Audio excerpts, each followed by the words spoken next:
10 लाख लोग। शाम में 2011 में खाना जंगी शुरू हुई तो शामी आबादी के बड़े हिस्से ने तुर्की का रुख कर लिया। दोनों मुल्कों के दरमियान 909 किलोमीटर तवील बॉर्डर है और लोग इस बॉर्डर से किसी भी जगह से एक से दूसरे मुल्क आ और जा सकते हैं। लिहाजा तुर्की शामी मुहाजिरीन को रोक न सका और यूं शामी मुहाजिरीन इब्तदाई दिनों ही में तुर्क सरहदी शहरों में पनाह गजीन हो गए। हुकूमत इनकी मदद करती रही, लेकिन जब इनकी तादाद में इजाफा हो गया तो हुकूमत को ये महसूस होने लगा ये जंग और मुहाजिरीन की आमद का सिलसिला जल्द खत्म नहीं होगा, तो उसने मुहाजिरीन के मुस्तकिल हल का फैसला कर लिया। 2016 में 50 लाख शामी तुर्की आ चुके थे। हुकूमत ने उन लोगों को 1, 2 या 4 जगहों पर जमा करने की बजाय पूरे मुल्क में फैला दिया और एक एक मुहाजिर खानदान को एक एक मुकामी मुखय्यर खानदान के हवाले कर दिया। इस बंदोबस्त के 3 फायदे हुए। मुहाजिरीन किसी एक जगह या शहर में जमा नहीं हुए, किसी शहर में खैमा बस्तियां नहीं लगी। दूसरा, मुहाजिरीन की मदद का बोझ हुकूमत पर नहीं पड़ा। और तीसरा, मुहाजिरीन की सिक्योरिटी और उन पर नजर रखने की जिम्मेदारी भी हुकूमत से मेजबान खानदान पर आ गई। लिहाजा आप अगर आज तुर्की जाएं तो आपको वहां शामी मुहाजिरीन नजर नहीं आते। शहरों में इक्का दुक्का भिखारी खुद को शामी मुहाजिर जाहिर करके भीख मांगते हैं, लेकिन वो भी आदी भिखारी होते हैं, मुहाजिर नहीं होते। कौमें और हुकूमतें मसले हल किया करती हैं, ये मसाइल को सड़कों पर रख कर नहीं बैठ जाती। लेकिन मुझे अफसोस से कहना पड़ेगा हमारे अंदर मसाइल से निपटने की सलाहियत नहीं है, या फिर हम जानबूझकर मसले हल नहीं करना चाहते। पाकिस्तान में 1980 में अफगान मुहाजिरीन आए थे। आज 42 साल बाद भी ये पाकिस्तान में मौजूद हैं। इनकी चौथी नस्ल जवान हो चुकी है, मगर ये आज तक वापस नहीं गए और हमने इन्हें पाकिस्तानी का स्टेटस भी नहीं दिया। मुल्क 1971 में टूटा था। बंगालियों और बिहारियों का इशू उस वक्त पैदा हुआ था और हमने ये मसला अभी तक हल नहीं किया। आज भी ढाका में पाकिस्तानी बिहारियों के कैंप मौजूद हैं और हम 51 साल बाद भी उनके मुकद्दर का फैसला नहीं कर सके। पाकिस्तान में 2005 में जलजला आया। बालाकोट को तबाह हुए 17 साल हो चुके हैं, मगर आज तक जलजला जदगान बहाल हुए और ना हम नया बालाकोट आबाद कर सके। कालाबाग डैम 1980 में मुकम्मल होना था। हम फजूल वाहियात किस्म की बहस में उलझे और ये डैम आज तक आसारे कदीमा बना पड़ा है और हम 6 माह पानी के लिए एड़ियां रगड़ते हैं और बाकी 6 माह पानी में डुबकियां मारते हैं। और पाकिस्तान में 2010 में सुपर फ्लड आया था। हमने उस वक्त मुल्क को मुस्तकबिल के सैलाबों से बचाव के लिए पॉलिसी बनाई थी, लेकिन हम आज तक उस पर अमल नहीं कर सके। यहाँ तक कि 2022 का सुपर फ्लड आ गया और 1/3 मुल्क पानी में डूब गया और हम एक बार फिर कशकोल उठाकर दुनिया की तरफ चल पड़े। सैलाब ज़दगान आंखों पर हाथ का छब्बा बनाकर आसमान पर हेलीकॉप्टर तलाश कर रहे हैं और हम मिनहैसुल कौम इमदादी कैंप लगाकर बैठे हैं। कौम गलियों में चंदा मांग रही है और हुकूमत आलमी चौराहे पर कशकोल रखकर बैठी है। क्या ये जिंदा कौमों का वतीरा है? क्या हमारे अंदर अपने लोगों के रिलीफ और रेस्क्यू की सलाहियत भी नहीं? हम अगर ये भी नहीं कर सकते तो फिर बेहतर होगा हम ये मुल्क अक़वाम मुत्तहिदा के हवाले कर दें या फिर चीन को दे दें। हमारे मुल्क के तमाम मसले अगर दूसरी अक़वाम ही ने हल करने हैं तो फिर हम ये मुल्क इन्हें लीज पर क्यों नहीं दे देते, ताकि आवाम को कम से कम नींद और पेट भर रोटी तो मिल सके। हमारा ताज़ा तरीन सैलाब बेशक खौफनाक है, लेकिन ये मसला इसके बावजूद नागासाकी और हिरोशिमा जैसा नहीं। जापान ने अगर अपने अवाम को 2 एटमी बमों की तबाही से निकाल लिया था, तो क्या हम अपनी कौम को सैलाब के पानी से नहीं निकाल सकते? हम बड़ी आसानी से लोगों को निकाल भी सकते हैं और इन्हें बैरूनी मदद के बगैर बहाल भी कर सकते हैं। बस जज्बा और गैरत चाहिए।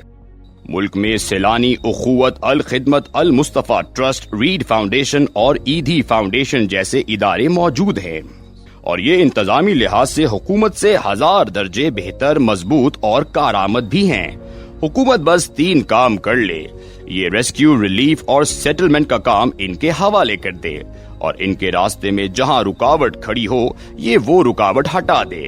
दूसरा, खैर के तमाम इदारों को एक छत के नीचे बिठा दे, ایک سینٹر بنا کر انہیں اس میں اپنے دفاتر بنانے کی اجازت دے دے تاکہ یہ کسی بھی کرائسس میں ایک دوسرے سے کوارڈینیشن کر سکیں.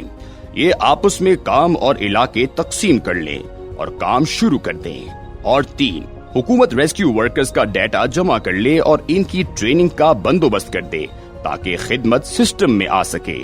سیلاب سے 3.5 کروڑ لوگ متاثر ہوئے ہیں. ملک کی مجموعی آبادی 22 کروڑ ہے. گویا 18.5 کروڑ لوگ سیلاب سے محفوظ ہیں. یہ 18.5 کروڑ لوگ بڑی آسانی سے 3.5 کروڑ لوگوں کا بوجھ اٹھا سکتے ہیں. آپ نے بس ان 18.5 کروڑ لوگوں میں سے صرف ایسے 3.5 کروڑ لوگ تلاش کرنے ہیں جو 3-4 ماہ تک 3.5 کروڑ لوگوں کو راشن اور کپڑے دے سکیں.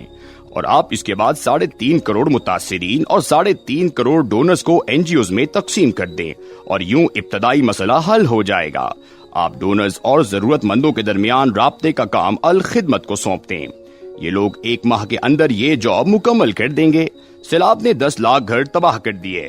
ان میں سے 90% گھر کچے اور دیہاتی تھے. ان کی بحالی کے لیے زیادہ سے زیادہ 1 لاکھ روپے فی گھر چاہیے. کیا ہم ملک میں سے 10 لاکھ ایسے لوگ تلاش نہیں کر سکتے جو فی کس 1 لاکھ روپے دے سکیں؟ 10 لاکھ لوگ فی کس 1 لاکھ روپے اور 10 لاکھ مکان بحال، یہ کتنی بڑی سائنس ہے. آپ یہ کام اخوت کو سونپ سکتے ہیں. حکومت ڈاکٹر امجد ثاقب کو سپورٹ کرے. آپ میڈیا کے لیے ان کے اشتہار فری کر دیں. ان سے ٹیلی تھون کرائیں اور یہ 1 ہفتے میں 10 لاکھ ڈونرز تلاش کر لیں گے. آرکیٹیکٹس ان کے ساتھ مل کر کام کریں. یونیورسٹیوں کے طالب علم مدد کریں اور یہ کام بھی سال 6 ماہ میں نبٹ جائے گا. سیلانی ٹرسٹ روزانہ 2 لاکھ لوگوں کو کھانا کھلاتا ہے. یہ لوگ فوڈ کے ایکسپرٹ ہو چکے ہیں. آپ انہیں راشن کی ذمہ داری دے دیں. یہ کام ان کے لیے بہت آسان ہے. یہ لوگوں کو بھوکا نہیں مرنے دیں گے. ریڈ فاؤنڈیشن ملک میں 400 اسکول چلا رہی ہے. حکومت متاثرہ علاقوں کے اسکولوں کی بحالی کی ذمہ داری اس سے دے دے. یہ چند ماہ میں اسکول آباد کر دے گی. متاثرین کو کپڑے اور کمبل فراہم کرنے کی ذمہ داری ایدھی فاؤنڈیشن یا پاکستان لنڈا ایسوسی ایشن کو دے دیں. یہ کام ان کے لیے آسان ہوگا. متاثرہ علاقوں میں صحت اور علاج کی ذمہ داری ڈاکٹر آصف جاہ کی NGO customer health care society Indus ہسپتال کے ڈاکٹر باری اور المصطفیٰ ٹرسٹ کے حوالے کر دیں. المصطفیٰ ٹرسٹ کے چیئرمین عبدالرزاق ساجد پاکستان سمیت 12 ملکوں میں آنکھوں کے مفت آپریشن کراتے ہیں. ان کے پاس سسٹم اور کارکن دونوں ہیں. انڈس ہسپتال دنیا کا واحد ہسپتال ہے جس میں چندے کا باکس تک نہیں ہے اور اس میں سر درد سے لے کر کینسر تک ہر علاج مفت ہوتا ہے. اور ڈاکٹر آصف محمود جاہ لاکھوں مریضوں کا مفت علاج کرا چکے ہیں.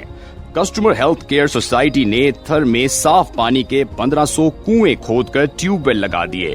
اور آپ اسی طرح علیم خان، ملک ریاض اور زاہد رفیق جیسے ڈیولپر سے بھی مدد لے کر متاثرہ علاقوں میں معاشی سرگرمیاں شروع کرا سکتے ہیں. آج سے ہزاروں سال قبل کسی ضرورت مند نے ڈونر سے مچھلی کی بجائے مچھلی پکڑنے کا کانٹا مانگا تھا. ڈونر نے کہا تھا، بیٹا تم بھوکے ہو، تم مچھلی لے لو، تمہاری کم از کم آج کی رات تو اچھی گزر جائے گی. بھوکے نے جواب دیا تھا، سر میں آج کھانا کھا لوں گا لیکن کل کیا کروں گا، لہٰذا آپ مہربانی فرما کر مجھے یہ کانٹا دے دیں. میری بھوک اور روزگار دونوں کا بندوبست ہو جائے گا. حکومت بھی اگر دوسرے ملکوں سے مدد لینا چاہتی ہے تو یہ کیش اور سامان کی بجائے دوسرے ملکوں سے جانور مانگ لے. آپ آسٹریلیا، نیوزی لینڈ، ہالینڈ اور امریکہ سے گائے اور بھینسیں لیں. آپ ایران، ترکی اور افریقہ کے ڈونر ملکوں سے بھیڑیں اور بکریاں لیں اور یورپ سے بیج مانگ لیں اور یہ متاثرہ لوگوں میں تقسیم کر دیں. ان کا مقدر بدل جائے گا. سیلاب میں 10 لاکھ مویشی بہہ گئے ہیں. ہم اگر ان لوگوں کو رقم دیں گے تو یہ ضائع ہو جائے گی اور یہ لوگ اگلے برس دوبارہ امداد کے لیے سڑکوں پر بیٹھے ہوں گے. لیکن ہم اگر انہیں ڈھور ڈنگر دے دیں تو یہ چند ماہ میں اپنے قدموں پر کھڑے ہو جائیں گے.